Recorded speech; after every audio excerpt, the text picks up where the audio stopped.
Ekipi flamurtarit në basketbol për femra ka arritur një fitore të rëndësishme në përballje me Partizanin, një nga rivalet kryesore në garën për titullin kampion.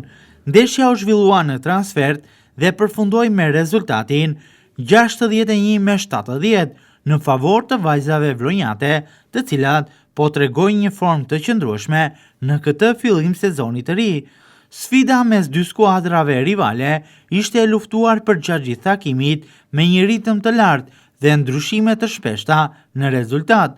Flamurtari në basketbol për femra arriti të dominojë në periudhat vendimtare të takimit, duke shfrytëzuar efikasitetin në sulm, por edhe organizimin në mbrojtje.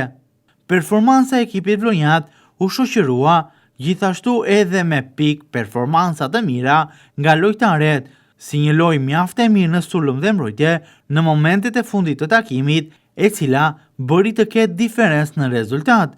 Kjo fitore vjen pas një serie rezultatesh pozitive për flamurtarin, i cili ka treguar stabilitet dhe kualitet në lojë.